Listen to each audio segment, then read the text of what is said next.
Meaning of genera. Genera.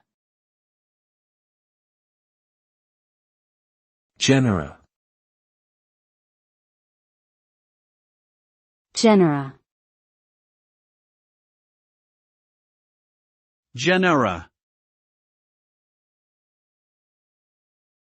Genera is the plural form of genus, which is a term used in biology to describe a classification category that sits above species but below family. A genus is a group of related species that share common characteristics, such as physical traits or evolutionary history. For example, the lion and tiger belong to the same genus Panthera due to their shared characteristics, while domestic cats belong to the genus Felis. Understanding genera is important in the study of biodiversity and evolution, as it helps scientists categorize and analyze the relationships between different species.